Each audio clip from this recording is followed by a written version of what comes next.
എല്ലാവർക്കും നമസ്കാരം. അറിവിന്റെ പേടകത്തിലേക്ക് എല്ലാവർക്കും സ്വാഗതം. അടുത്ത ചോദ്യം ചുവടെ ചേർത്തിരിക്കുന്ന പ്രസ്താവനകളിൽ നിന്ന് ശരിയായവ തിരഞ്ഞെടുക്കുക. ചുവടെ കുറച്ച് പ്രസ്താവനകൾ കൊടുത്തിട്ടുണ്ട്. അതിൽ ഏതൊക്കെയാണ് ശരിയെന്ന് വേഗം പറഞ്ഞോളൂ. ഏതൊക്കെയാ ശരി ഉത്തരായിട്ട് വരുന്നത്? ഒരേ മാസ് നമ്പറും വ്യത്യസ്ത അറ്റോമിക നമ്പറുമുള്ള ആറ്റങ്ങളാണ് ഐസോബാറുകൾ. ശരിയാണോ? ഐസോബാറുകളെ സംബന്ധിച്ച് ഇത് ശരിയായ പ്രസ്താവനയാണോ? ശരിയാണല്ലേ. ഒരേ മാസ് നമ്പറും വ്യത്യസ്ത ആറ്റോമിക നമ്പറുമുള്ള ആറ്റങ്ങളാണ് എന്തെന്ന് പറയണത്? ഐസോബാറുകൾ എന്ന് പറയണത് അല്ലെ. ഉദാഹരണമായിട്ട് നമുക്ക് പറയുകയാണെന്നുണ്ടെങ്കിൽ നോക്കൂ, ആർഗൺ എടുക്കാട്ടോ. ആർഗൺ എന്ന് പറയുന്ന മൂലകം ഇത് 8040 അല്ലെ. അപ്പൊ എന്താണ് ആർഗൺ? നമുക്ക് പൊട്ടാസ്യം എടുക്കാം. K എന്ന് പറയുന്ന പൊട്ടാസ്യം അല്ലെ. 1940. ഇത് നോക്കൂ, ഒരേ മാസ് നമ്പറും വ്യത്യസ്ത ആറ്റോമിക നമ്പറും. മാസ് നമ്പർ എത്രയാണ്? 40. വ്യത്യസ്ത ആറ്റോമിക നമ്പർ. ഇങ്ങനെയുള്ളവയാണ് നമ്മൾ എന്ത് പറയുന്നത്? നമ്മള് ഐസോബാറുകൾ എന്ന് പറയുന്നത്. ഒരേ മാസ് നമ്പറും വ്യത്യസ്ത ആറ്റോമിക നമ്പറുമുള്ള ആറ്റങ്ങളാണ് ഐസോബാറുകൾ.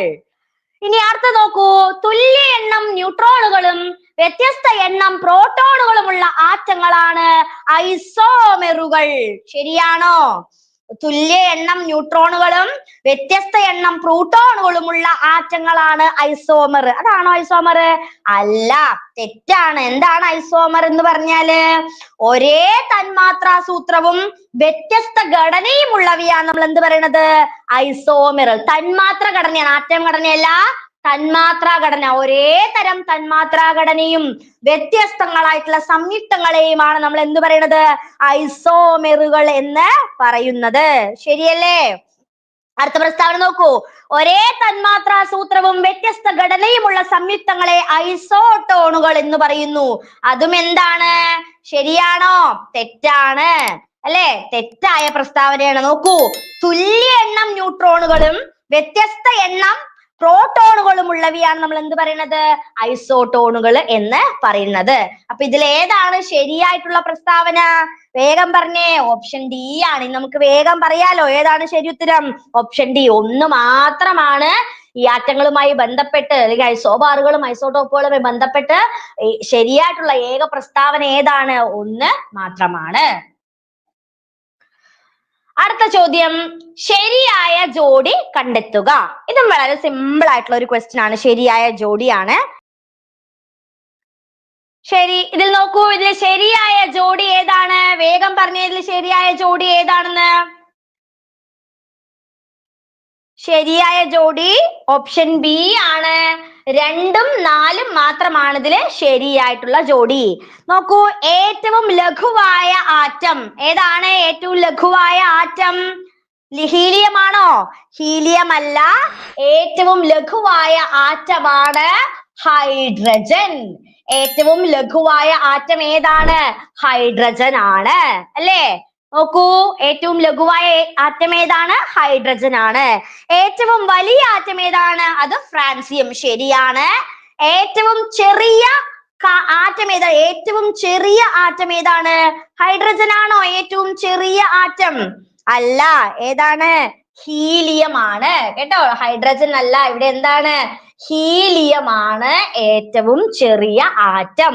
ഏറ്റവും വലിയ ആറ്റമുള്ള അലോഹമാണ് റഡോൺ. ഓക്കെ, അത് മനസ്സിലായല്ലോ.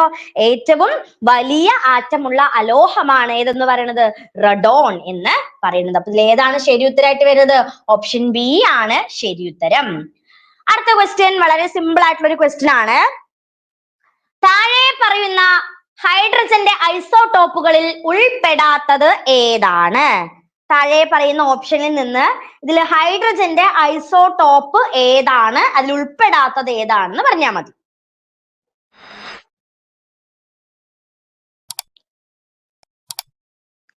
ഏതാണ് ഇതിൽ ശരി ഉത്തരമായിട്ട് വരുന്നത്? ഓപ്ഷൻ ഡി ആണ് ശരി ഉത്തരം. സിജി ശരി ഉത്തരാണ് കേട്ടോ. ഓപ്ഷൻ ഡി ആണ്. റഡോൺ ആണ്. പ്രോട്ടിയവും ഡ്യൂട്ടീരിയവും ട്രിഷിയും ഒക്കെ എന്ത് തന്നെയാണ്? ഹൈഡ്രജന്റെ ഐസോടോപ്പുകളിൽ ഉൾപ്പെടുന്നവയാണ്. റെഡോൺ മാത്രമാണ് ഏതിൽ ഉൾപ്പെടാത്തത്? ഹൈഡ്രജന്റെ ഐസോടോപ്പിൽ ഉൾപ്പെടാത്തത്. അത് മാത്രമല്ല, ഏറ്റവും വലിയ ആറ്റമുള്ള അലോഹമാണ് ഏത്? റെഡോൺ. റെഡോൺ അപ്പൊ എന്തല്ല? ഹൈഡ്രജന്റെ ഐസോടോപ്പുകളിൽ ഉൾപ്പെടാത്തത് അല്ല. ഓക്കെ അല്ലേ? അടുത്ത ചോദ്യം. താഴെ കൊടുത്തിരിക്കുന്ന പ്രസ്താവനകളിൽ നിന്ന് തെറ്റായവ കണ്ടെത്തുക. താഴെ ആറ്റങ്ങളുമായി ബന്ധപ്പെട്ടിട്ടുള്ള കുറച്ച് പ്രസ്താവനകൾ കൊടുത്തിട്ടുണ്ട്. ഇതുമായി ബന്ധപ്പെട്ട് ഏതൊക്കെയാണ് തെറ്റായവ എന്നാണ് നമ്മൾ കണ്ടെത്തേണ്ടത്. വേഗം ഈ പ്രസ്താവനകളൊക്കെ ഒന്ന് വായിക്കൂ. ഏതാണ് ശരി, ഏതാണ് തെറ്റെന്ന് വേഗം പറഞ്ഞേ. ഏതൊക്കെയാണ് ഇതിൽ ശരിയും തെറ്റും? വേഗം ഈ പ്രസ്താവനകൾ വായിക്കൂ. ഓക്കെ, നമുക്ക് ആൻസർ നോക്കാം. ഏതാണ് ഇവിടെ ശരി ഉത്തരമായിട്ട് വരുന്നത്? ഓപ്ഷൻ സി ആണ് ഇവിടെ ശരി ഉത്തരം അല്ലെ. 2ഉം 3ഉം 4ഉം ആണ് ഇവിടെ തെറ്റ്. 1 മാത്രമാണ് ശരി അല്ലെ. ആറ്റത്തിലെ ഭാരം കുറഞ്ഞ കണമാണ് ഇലക്ട്രോൺ. അത് വളരെ ശരിയാണ്. ഒരു മൂലകത്തിന്റെ രാസപ്രവർത്തനങ്ങളിൽ നിർണായക പങ്ക് വഹിക്കുന്ന ആറ്റോമിക കണങ്ങളാണ് പ്രോട്ടോണുകൾ. ശരിയാണോ? തെറ്റാണ്. പ്രോട്ടോണുകളല്ല, ഇലക്ട്രോണുകളാണ് രാസപ്രവർത്തനത്തിൽ പ്രധാനപ്പെട്ട പങ്ക് വഹിക്കുന്ന ആറ്റോമിക കണങ്ങൾ. ഇലക്ട്രോൺ ആണ് അവിടെ ശരി ഉത്തരമായിട്ട് വരേണ്ടത്. നോക്കൂ അടുത്തത്. ഒരാറ്റത്തിലെ പ്രോട്ടോണുകളുടെയും ന്യൂട്രോണുകളുടെയും എണ്ണം തുല്യമായിരിക്കില്ല. തെറ്റാണ്. എന്താണ്? എണ്ണം എന്തായിരിക്കും? ഇലക്ട്രോണുകളുടെയും പ്രോട്ടോണുകളുടെയും എണ്ണം എന്താണ്? തുല്യമാണ്, തുല്യമായിരിക്കും. അടുത്തത്. ഒരു ആറ്റത്തിലെ പ്രോട്ടോണുകളുടെയും ന്യൂട്രോണുകളുടെയും അനുപാതം എന്ന് പറയുന്നത് 1:1837 അല്ലെങ്കിൽ 1/1837 തുല്യമാണ്. ആണോ? അതും തെറ്റാണ് അല്ലെ. എന്താണ് ശരി ഉത്തരം?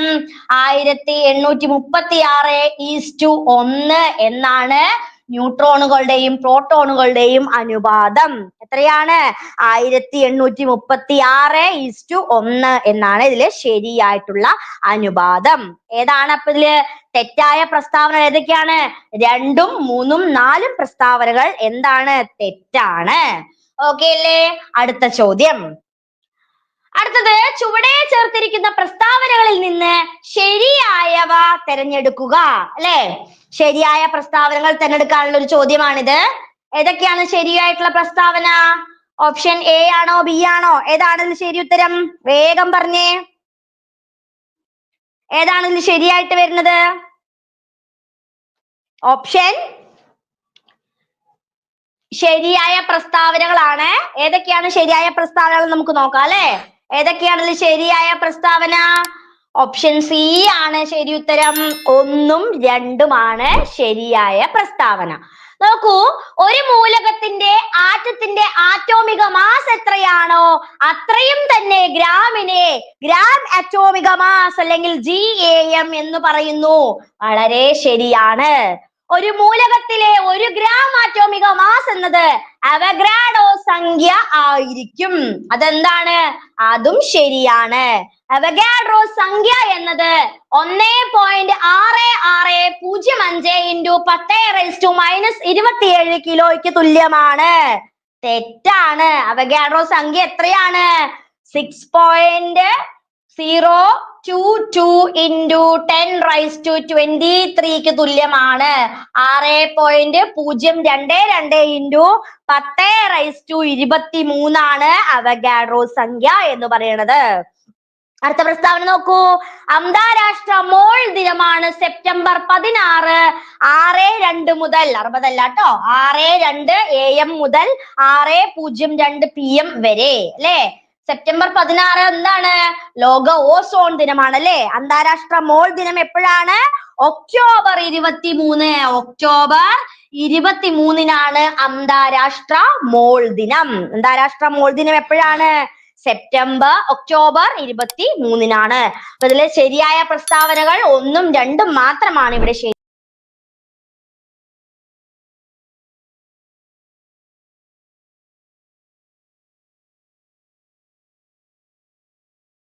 ശരിയായിട്ടുള്ള പ്രസ്താവനകള്. അടുത്ത ചോദ്യം. തന്നിരിക്കുന്ന പ്രസ്താവനകൾ വിലയിരുത്തി ശരിയായവ കണ്ടെത്തുക. ഈ പ്രസ്താവനകളിൽ നിന്ന് ശരിയായവ കണ്ടെത്താൻ പറഞ്ഞിട്ടുണ്ട് നമ്മളോട്. ഏതാണ് ഇതിൽ ശരിയായവ? ഏതൊക്കെയാണ്? അപ്പൊ നമ്മള് 2 ടോപ്പിക് കംപ്ലീറ്റ് ചെയ്തു. നമ്മൾ അടുത്ത ടോപ്പിക്കാണ് നമ്മുടെ കായിക താരങ്ങളെ കുറിച്ചുള്ള ടോപ്പിക്കാണ് അല്ലെ. ചോദ്യം കണ്ടപ്പോ തന്നെ മനസ്സിലായില്ലേ? നോക്കൂ, താഴെ തന്നിരിക്കുന്ന പ്രസ്താവനകൾ വിലയിരുത്തി ശരിയായവ കണ്ടെത്തുക. ഏതൊക്കെയാണ് ശരിയായ പ്രസ്താവനകൾ? വേഗം ഈ പ്രസ്താവനകളൊക്കെ ഒന്ന് വായിക്കൂ. ഓപ്ഷൻസ് കാണുന്നില്ലേ? ദാട്ടോ ഓപ്ഷൻസ്. ഏതാണ് ശരിയെന്ന് വേഗം പറഞ്ഞേ. ഏതാ ശരി ഉത്തരം? ഓപ്ഷൻ ബി ആണ് ഇവിടെ ശരി ഉത്തരമായിട്ട് വരുന്നത്. 1, 2, 4 ശരി ഉത്തരം അല്ലെ. 1, 2, 4 നമുക്ക് നോക്കാം. ഏറ്റവും കൂടുതൽ ഒളിമ്പിക്സ് മത്സരങ്ങളിൽ പങ്കെടുക്കുന്ന മലയാളിയാണ് ഷൈനി വിൽസൺ. ശരിയല്ലേ? ശരിയായ പ്രസ്താവനയാണ് അല്ലെ. ഏറ്റവും കൂടുതൽ ഒളിമ്പിക്സ് മത്സരങ്ങളിൽ പങ്കെടുത്ത മലയാളിയാണ് ആര്? ഷൈനി വിൽസൺ അല്ലെ. അടുത്ത പ്രസ്താവന നോക്കൂ, രണ്ടാമത്തെ. ഒളിമ്പിക്സിൽ പങ്കെടുത്ത ആദ്യ മലയാളി വനിതയാണ് PT ഉഷ. അതും ശരിയാണ്. അടുത്ത നോക്കൂ, ഒളിമ്പിക്സ് മെഡൽ ജേതാവായ ഏക മലയാളി കായിക താരമാണ് മാനുവൽ ഫെഡറിക്. ശരിയാണോ? അല്ല. ആരാണ്? മാനുവൽ ഫെഡറിക്കിന്റെ കൂടെ ആരും കൂടി ഉണ്ട്? PR ശ്രീജേഷ്. ആരും കൂടി ഉണ്ട്? PR ശ്രീജേഷ്. ഇപ്പൊ ഈ കഴിഞ്ഞ മത്സര പരീക്ഷകളിൽ ഒട്ടുമിക്ക എല്ലാത്തിലും PR ശ്രീജേഷിനെ കുറിച്ചുള്ള ക്വസ്റ്റ്യൻസ് ഉണ്ടായിരുന്നു. അടുത്ത നോക്കൂ, ഒളിമ്പിക്സിൽ പങ്കെടുത്ത ആദ്യത്തെ മലയാളിയാണ് CK ലക്ഷ്മണൻ. അതെന്താണ്? ശരിയായിട്ടുള്ള പ്രസ്താവനയാണ്. ഏത് ഓപ്ഷനാണ് നമ്മുടെ ശരി ഉത്തരം? ഓപ്ഷൻ ബി ആണ് ഇവിടെ നമ്മുടെ ശരി ഉത്തരം. 1, 2, 4 പ്രസ്താവനകൾ ശരിയാണ്. അടുത്ത ചോദ്യം, ചുവടെ തന്നിരിക്കുന്ന പ്രസ്താവനകൾ വിലയിരുത്തി കായിക താരത്തെ തിരിച്ചറിയുക. ഈ പ്രത്യേകതകളുടെ അടിസ്ഥാനത്തിൽ ഈ പ്രത്യേകതകളൊക്കെ വായിച്ചിട്ട് ഇതിൽ ഏതുമായി ബന്ധപ്പെട്ടതാണ്, ആരുമായി ബന്ധപ്പെട്ടതാണെന്ന് പറയണേ. ആരാണ്? ഒരു ഏഷ്യൻ ഗെയിംസിൽ ഏറ്റവും കൂടുതൽ മെഡൽ നേടിയ മലയാളി അത്ലറ്റ് ആണ്. പയ്യോളി എക്സ്പ്രസ് എന്നറിയപ്പെടുന്നു. രാജ്യസഭയിലേക്ക് രാഷ്ട്രപതി നോമിനേറ്റ് ചെയ്ത ആദ്യത്തെ മലയാളി കായിക താരമാണ് അല്ലെ. പയ്യോളി എക്സ്പ്രസ് എന്ന് പറയുമ്പോൾ തന്നെ നമുക്കറിയാം അല്ലെ. ഏതാണ് ശരി ഉത്തരം? ഏതാണ് ശരി ഉത്തരമായിട്ട് വരുന്നത്? ഓപ്ഷൻ ബി ആണ് ശരി ഉത്തരം. PT ഉഷയാണ്. അടുത്തത്, ചുവടെ തന്നിരിക്കുന്ന പ്രസ്താവനകളിൽ തെറ്റായത് വിലയിരുത്തുക. ഏതാണ്? വേഗം ഈ പ്രസ്താവനകൾ വായിച്ച് തെറ്റായ പ്രസ്താവന ഏതാന്ന് പറഞ്ഞേ. ഏതാണ് തെറ്റായ പ്രസ്താവന? ഏതാണ് തെറ്റായ പ്രസ്താവന? അല്ലെ, ഏഷ്യൻ ഗെയിംസിൽ വ്യക്തിഗത ഇനത്തിൽ സ്വർണം നേടിയ ആദ്യത്തെ മലയാളിയാണ് ആരാണ്? KC ഏലമ്മ. ശരിയാണോ? അല്ല, TC യോഹന്നാൻ ആണ് ശരി ഉത്തരം. ഇത് തെറ്റായ പ്രസ്താവനയാണ്. ഏഷ്യൻ ഗെയിംസില് വ്യക്തിഗത ഇനത്തിൽ സ്വർണം നേടിയ ആദ്യ മലയാളി ആരാണ്? TC യോഹന്നാൻ ആണ്. ഏലമ്മയല്ല, TC യോഹന്നാൻ ആണ്. യോഹന്നാൻ ആണ് ശരി ഉത്തരം. അടുത്ത നോക്കൂ, ഒരു ഏഷ്യൻ ഗെയിംസിൽ ഏറ്റവും കൂടുതൽ മെഡൽ നേടിയ മലയാളി അത്ലറ്റ് ആരാണ്? ഏറ്റവും കൂടുതൽ മെഡൽ നേടിയ മലയാളി അത്ലറ്റ് ആരാണ്? PT ഉഷയാണ്. ശരിയാണോ? ശരിയായിട്ടുള്ളതാണ് അല്ലേ. ശരിയായ പ്രസ്താവനയാണ്. അടുത്ത നോക്കൂ, ഏഷ്യൻ ഗെയിംസിൽ വ്യക്തിഗത ഇനത്തിൽ സ്വർണം നേടിയ ആദ്യത്തെ മലയാളി വനിത ആരാണ്? ആദ്യത്തെ മലയാളി വനിത MD വത്സമ്മയാണ്. അതും ശരിയായിട്ടുള്ള ഉത്തരമാണ്. അപ്പൊ ഏതാണ് ഇതിൽ ശരി, ഏതാണ് ഇതിൽ തെറ്റായ പ്രസ്താവന? ഏതായിരുന്നു തെറ്റ്? 1 മാത്രാണല്ലേ തെറ്റ്. ബാക്കി 2 പ്രസ്താവനകളും എന്താണ്? ശരിയായിട്ടുള്ളതാണ്. അടുത്ത ക്വസ്റ്റ്യൻ നോക്കൂ, രാജീവ് ഗാന്ധി ഖേൽ രത്ന പുരസ്കാരം ലഭിച്ച ആദ്യത്തെ മലയാളി ആരാണ്? രാജീവ് ഗാന്ധി ഖേൽ രത്ന പുരസ്കാരം ലഭിച്ച ആദ്യത്തെ മലയാളി ആരാണ്? ഇത് വളരെ സിമ്പിൾ ആയിട്ടുള്ള ഒരു ചോദ്യമാണേ. വേഗം പറഞ്ഞോ ആരാണ് ആൻസർ? ആരാണ്? KM ബീനാമോൾ. ഓപ്ഷൻ സി ആണ് ശരി ഉത്തരം. KM ബീനാമോൾ ആണ് അല്ലെ. ആദ്യമായി രാജീവ് ഗാന്ധി ഖേൽ രത്ന പുരസ്കാരം ലഭിച്ച കായിക താരമാണ് വിശ്വനാഥൻ ആനന്ദ് അല്ലെ.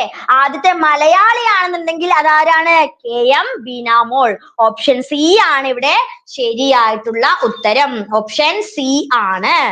ഓക്കെ അല്ലേ? അടുത്ത ചോദ്യം. അടുത്ത ചോദ്യം, PR ശ്രീജേഷുമായി നൽകിയിരിക്കുന്ന പ്രസ്താവനകൾ ശരിയായവ കണ്ടെത്തുക.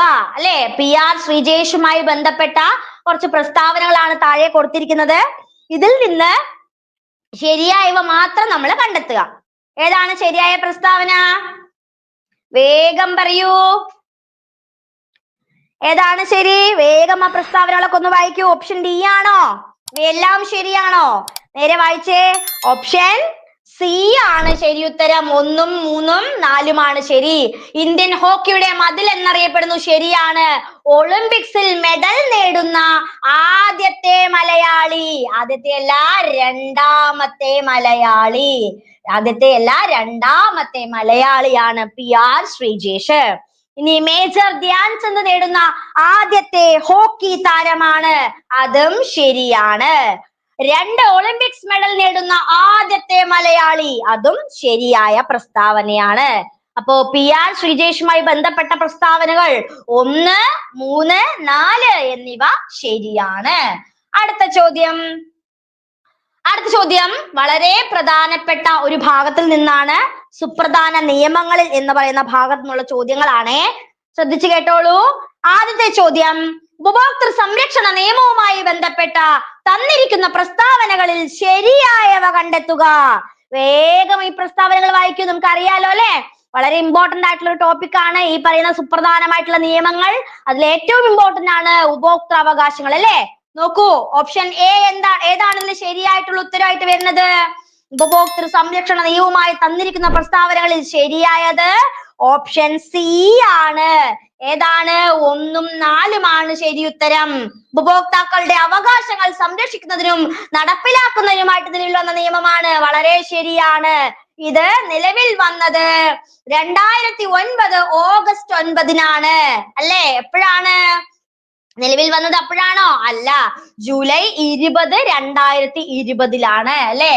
ജൂലൈ 20, 2020 ഇത് പ്രസിഡന്റിന്റെ അംഗീകാരത്തോടു കൂടി രാജ്യത്ത് നിലവിൽ വന്നത്. അപ്പൊ ഈ പ്രസ്താവന തെറ്റാണ്. മൂന്നാമത്തെ പ്രസ്താവന നോക്കൂ. ഉപഭോക്തൃ സംരക്ഷണ നിയമത്തിൽ 8 അധ്യായങ്ങളും 103 വകുപ്പുകളും ഉൾപ്പെടുത്തിയിട്ടുണ്ട്. 8 അധ്യായങ്ങളും 103 അല്ല 107 വകുപ്പുകളും ഉൾപ്പെടുത്തിയിട്ടുണ്ട്. അപ്പോ ഇതിൽ ഏതൊക്കെയാണ് ഏതൊക്കെയാണ് തെറ്റായ പ്രസ്താവനകൾ? 1, 4 മാത്രമാണ് ശരിയായിട്ടുള്ള പ്രസ്താവനകൾ. 2 അതുപോലെ തന്നെ 3 എന്താണ്? തെറ്റായ പ്രസ്താവനകളാണ്. അടുത്ത ചോദ്യം. തന്നിരിക്കുന്നവയിൽ തെറ്റായ ജോഡി വിലയിരുത്തുക. അല്ലെ, അധ്യായങ്ങളും അതുമായി ബന്ധപ്പെട്ടിട്ടുള്ള പ്രൊവിഷൻസുമാണ് കൊടുത്തിരിക്കുന്നത്. ഇതിൽ തെറ്റായ ജോഡി ഏതാണെന്ന് കണ്ടെത്തുക. ഏതാണ് തെറ്റായ ജോഡി? ഓപ്ഷൻസ് കാണാമോ? ഓപ്ഷൻസ് ഏതൊക്കെയാണ് തെറ്റായ ജോഡി എന്ന് പറയൂ. ഏതാണ് തെറ്റായ ജോഡി? ഓപ്ഷൻ ബി ആണ് തെറ്റായ ജോഡി അല്ലെ. 2, 3 മാത്രമാണ് തെറ്റ്. 1, അധ്യായം 3 കേന്ദ്ര ഉപഭോക്തൃ സംരക്ഷണ അതോറിറ്റിയെ കുറിച്ച് പറയുന്നു. ശരിയാണ്. അധ്യായം 5 ഉൽപ്പന്നങ്ങളുടെ ബാധ്യത. എന്താണ് പറയുന്നത്? ഉൽപ്പന്നങ്ങളുടെ ബാധ്യതയല്ല, ഉൽപ്പന്നങ്ങളുടെ മധ്യസ്ഥതയാണ്. ഉൽപ്പന്നങ്ങളുടെ മധ്യസ്ഥതയെ കുറിച്ചാണ് അധ്യായം 5 പ്രതിപാദിക്കുന്നത്. ഇനി അധ്യായം 6 എന്താണ്? കുറ്റങ്ങളും പിഴകളുമാണ്. അതിലെന്താ പറയണത്? ഈ 6ാമത്തെ ഭാഗത്തിലാണ് ഉൽപ്പന്നങ്ങളുടെ ബാധ്യത, ഉൽപ്പന്ന ബാധ്യതയെ കുറിച്ച് പരാമർശിക്കുന്നത് ഈ 6ാം അധ്യായമാണ്. അധ്യായം 2 എന്താണ്? ഉപഭോക്തൃ സംരക്ഷണ സമിതികളെ കുറിച്ചാണ്. അതെന്താണ്? ശരിയായ പ്രസ്താവനയാണ് അല്ലേ. നമ്മളോട് ചോദ്യം എന്താന്ന് ചോദിച്ചത്? തെറ്റായത് വിലയിരുത്താനാണ് പറഞ്ഞത് അല്ലേ. ഏതൊക്കെയാണ് തെറ്റ്? 2, 3 തെറ്റാണ്. നോക്കൂ, അധ്യായം 4 എന്താണ്? ഉപഭോക്തൃ തർക്ക പരിഹാര കമ്മീഷനാണ്. അതും ശരിയായതാണ്. തെറ്റായത് ഏതൊക്കെയായിരുന്നു? 2, 3 മാത്രമാണ് ഇവിടെ തെറ്റായത്. ഓക്കെ, അടുത്തത്. കേന്ദ്ര ഉപഭോക്തൃ സംരക്ഷണ അതോറിറ്റിയിലെ ചീഫ് കമ്മീഷണറെയും മറ്റ് കമ്മീഷണർമാരെയും നിയമിക്കുന്നത് ആരാണ്? കേന്ദ്ര ഉപഭോക്തൃ സംരക്ഷണ അതോറിറ്റിയിലെ ചീഫ് കമ്മീഷണറെയും മറ്റു ഉദ്യോഗസ്ഥന്മാരെയും ആരാണ് നിയമിക്കുന്നത്?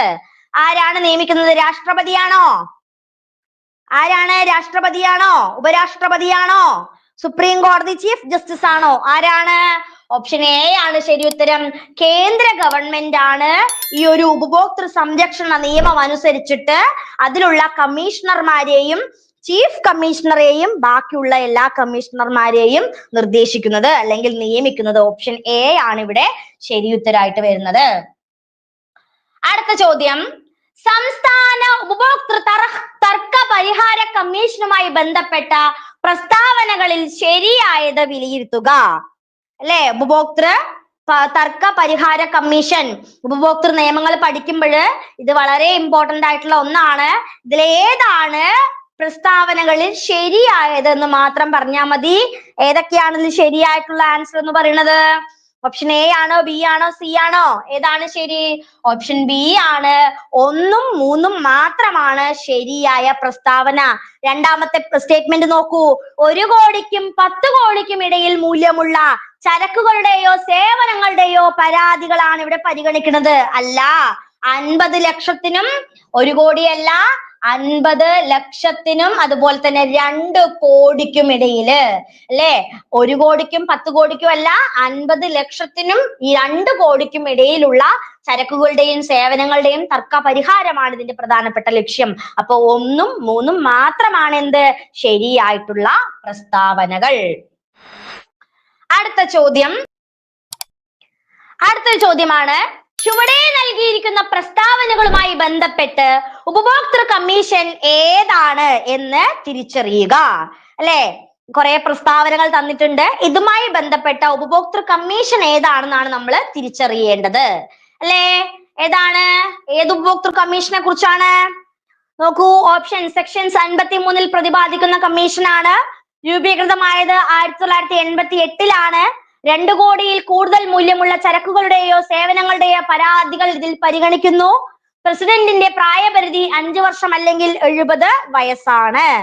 ഏതാണ് ഇതിൽ? എന്തിനെ കുറിച്ചുള്ള പരാമർശമാണ് ഇത്? ഏതാണ് ഇതിൽ ശരി ഉത്തരായിട്ട് വരുന്നത്? ഓപ്ഷൻ എ ആണ്. ദിവ്യ എസ് ജെ മ്യൂസിക് ശരി ഉത്തരാണ് പറഞ്ഞത്. ഉപഭോക്തൃ തർക്ക പരിഹാര കമ്മീഷനെ കുറിച്ചുള്ള വാക്കുകൾ അല്ലെങ്കിൽ വസ്തുതകളാണ് ഈ കൊടുത്തിരിക്കുന്ന സൂചനകൾ എല്ലാം തന്നെ.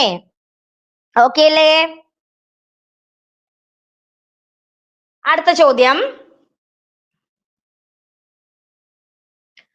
താഴെ നൽകിയ പ്രസ്താവനകളിൽ ഉപഭോക്താവിന്റെ അവകാശങ്ങളിൽ ഉൾപ്പെടുന്നവ ഏതൊക്കെയാണ്? ഈ പറഞ്ഞിരിക്കുന്ന സ്റ്റേറ്റ്മെന്റ്സ് ശ്രദ്ധയോടെ വായിക്കുക. ഇതില് ഉപഭോക്താവിന്റെ അവകാശങ്ങളിൽ ഉൾപ്പെടുന്നവ ഏതെല്ലാമാണ്? ഏതൊക്കെയാണ് ഇതിൽ ഉപഭോക്താവിന്റെ അവകാശങ്ങളിൽ ഉൾപ്പെടുന്നത്? ഏതൊക്കെയാണ്? വേഗം വായിച്ച് ആൻസർ പറയൂ. ഏതാണ് ഇതിൽ ഉൾപ്പെടുക? 4 പ്രസ്താവനകൾ കൊടുത്തിട്ടുണ്ട്. ഏതാണ് ഇതിൽ ശരി ഉത്തരായിട്ട് വരുന്നത്? ഓപ്ഷൻ സി ആണ് ഇവിടെ ശരി ഉത്തരം. 1ഉം 2ഉം 3ഉം 4ഉമാണ്. നോക്കൂ, പ്രസ്താവനകൾ നമുക്ക് വായിക്കാം അല്ലെ. നോക്കൂ, ഉപഭോക്തൃ അവബോധത്തിനുള്ള അവകാശമാണ് ഇതിലൂടെ ലഭ്യമാകുന്നത്. ശരിയാണ്. അന്യായമായ വ്യവഹാര സമ്പ്രദായങ്ങൾ, ചൂഷണം എന്നിവയ്ക്കെതിരെ പരിഹാരം തേടാനുള്ള അവകാശമുണ്ട്. അതുപോലെ ജീവനും സ്വത്തിനും അപകടകരമായ ചരക്കുകളുടെയും സേവനങ്ങളുടെയും വിപണനത്തിനെതിരെ സംരക്ഷിക്കപ്പെടാനുള്ള അവകാശമുണ്ട്. അതുമാത്രമല്ല, സാധനങ്ങളുടെയോ സേവനങ്ങളുടെയോ ഗുണനിലവാരം, അളവ്, പരിശുദ്ധി, വില തുടങ്ങിയവ അറിയാനുള്ള അവകാശം. ഇതെല്ലാം ഏതിൽ ഉൾപ്പെടുന്നു? ഇതെല്ലാം ഉപഭോക്താവിന്റെ അവകാശങ്ങളിൽ ഉൾപ്പെടുന്നവയാണ്. അല്ലെ, മേൽപ്പറഞ്ഞവയെല്ലാം ശരിയാണ്. എല്ലാം ശരിയാണ്. ഓക്കെ അല്ലേ? അപ്പൊ ഏതാണ് ഇതിൽ ശരി ഉത്തരായിട്ട് വരുന്നത്? എല്ലാം ആണ്. ഓപ്ഷൻ സി ആണ് ഇവിടെ ശരി ഉത്തരായിട്ട് വരുന്നത് കേട്ടോ. ഓപ്ഷൻ സി ആണ്. നമുക്കൊരു കുറച്ച് മാത്സ് പ്രോബ്ലംസ് കൂടെ ചെയ്തിട്ട് പോവാട്ടോ. ഓക്കെ, അടുത്ത ചോദ്യം. അടുത്തത് നമുക്ക് മാത്സ് പഠിക്കാനുണ്ടായിരുന്നു അല്ലേ? നമ്മുടെ മാത്സിലെ സംഖ്യകളും അടിസ്ഥാന ക്രിയകളും എന്ന് പറയുന്ന ഭാഗമുണ്ട് നമുക്ക് പഠിക്കാനായിട്ട്. അപ്പൊ നോക്കൂ, ചോദ്യം നോക്കൂ. ആദ്യത്തെ ചോദ്യം, ആദ്യത്തെ 15 അഖണ്ഡ സംഖ്യകളുടെ ഗുണനഫലം എത്രയാണ്? ആദ്യത്തെ 15 അഖണ്ഡ സംഖ്യകൾ ഏതൊക്കെയാണ്? അഖണ്ഡ സംഖ്യകൾ ഏതൊക്കെയാണ്? അഖണ്ഡ സംഖ്യകൾ 0 നിന്ന് തുടങ്ങി 1, 2, 3 അങ്ങനെ പോകുന്നു അഖണ്ഡ സംഖ്യകൾ അല്ലെ. അപ്പൊ ആദ്യത്തെ 15 അഖണ്ഡ സംഖ്യകളുടെ ഗുണനഫലം എന്ന് പറഞ്ഞാല് ആദ്യത്തെ 15 എടുത്താൽ ഏത് സംഖ്യയോട് 0 ഗുണിച്ചാലും എന്തേ ആൻസർ കിട്ടുള്ളൂ? 0 ആൻസർ കിട്ടുള്ളൂ. അപ്പൊ അഖണ്ഡ സംഖ്യകളുടെ ഗുണനഫലം എത്രയായിരിക്കും? ഓപ്ഷൻ ബി ആണ് ഇവിടെ ശരി ഉത്തരമായിട്ട് വരുന്നത്. 0 ആയിരിക്കും. അഖണ്ഡ സംഖ്യകൾ എന്താണ്? 0 നിന്ന് തുടങ്ങുന്നവയാണ്. അതുകൊണ്ട് തന്നെ ഇവ ഏത് സംഖ്യയുമായിട്ട് ഗുണിച്ചാലും 0 ആണ് നമുക്ക് ഉത്തരമായിട്ട് കിട്ടുക. ഓക്കെ അല്ലേ? അടുത്ത ചോദ്യം 1 മുതൽ 29 വരെയുള്ള ഒറ്റ സംഖ്യകളുടെ തുക എത്രയാണ്? ഒറ്റ സംഖ്യകളുടെ തുക അല്ലെ. 1 മുതൽ 29 വരെയുള്ള ഒറ്റ സംഖ്യകളുടെ തുക കാണണം അല്ലെ. ഒറ്റ സംഖ്യകളുടെ തുക കാണാൻ എന്താണ് ഫോർമുല? ഒറ്റ സംഖ്യകളുടെ തുക നമുക്ക് എങ്ങനെയാ കാണാ? നമ്മൾ എങ്ങനെയാ ഒറ്റ സംഖ്യകളുടെ തുക കാണാൻ പഠിച്ചിരിക്കുന്നത്? ഒറ്റ സംഖ്യകളുടെ തുക സമം ഒറ്റ സംഖ്യകളുടെ തുക കാണാൻ n² ചെയ്താ മതി അല്ലെ. അപ്പൊ നമ്മൾ എന്താ കാണണ്ടേ ഇതില്? 1 മുതൽ 29 വരെ എത്ര ഒറ്റ സംഖ്യ ഉണ്ടെന്ന് കാണണം അല്ലെ. 1 മുതൽ 29 വരെ ഒറ്റ സംഖ്യകൾ ഏതൊക്കെയാണ്? 1, 3, 5, 7 അങ്ങനെ പോയിട്ട് എത്ര ഒറ്റ സംഖ്യകളുണ്ട്? 1 മുതൽ 29 വരെ എത്ര ഉണ്ട്? 15 ഒറ്റ സംഖ്യകളുണ്ട് അല്ലെ. അപ്പൊ 15² എത്രയാണ്? 15 × 15 സമം 225.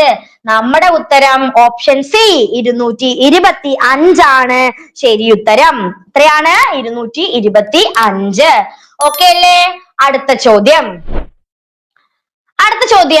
100 വരെയുള്ള ഇരട്ട സംഖ്യകളുടെ തുക എത്രയാണ്? 100 വരെയുള്ള ഇരട്ട സംഖ്യകളുടെ തുക എത്ര? ഇരട്ട സംഖ്യകളുടെ തുക കാണാനുള്ള ഇക്വേഷൻ ഫോർമുല എന്താണ്? ഇരട്ട സംഖ്യകളുടെ തുക കാണാനായിട്ട് നമുക്കൊരു ഇക്വേഷൻ ഉണ്ട്. എന്താണ് ഇരട്ട സംഖ്യകളുടെ തുക? നമ്മൾ എങ്ങനെയാ കാണുക? n × n+1 ആണ്. n × n+1 ചെയ്താലാണ് നമുക്ക് എന്ത് കിട്ടുക? ഇരട്ട സംഖ്യകൾ കിട്ടുക അല്ലെ. അങ്ങനെയാണെങ്കിൽ ഇവിടെ n എത്രയാണ്? 100 വരെയുള്ള ഇരട്ട സംഖ്യകളാണ് അല്ലെ. അപ്പൊ 100 വരെ 1 മുതൽ 100 വരെ എത്ര ഇരട്ട സംഖ്യകളുണ്ട്? 50 ഇരട്ട സംഖ്യകളുണ്ട്. അങ്ങനെയാണെന്നുണ്ടെങ്കിൽ n 50 ആണ്. 50 × 50+1 എത്രയാണ്? 50 × 50+1 എത്രയാണ്? 2550 ആണ്. നമ്മളുടെ ഉത്തരം ഏതാണ്? ഓപ്ഷൻ ഡി ആണ് ശരി ഉത്തരം. ഓപ്ഷൻ ഡി ആണ്. 2550 ആണ് നമ്മുടെ ശരി ഉത്തരമായിട്ട് വരുന്നത്. ഓക്കെ അല്ലേ?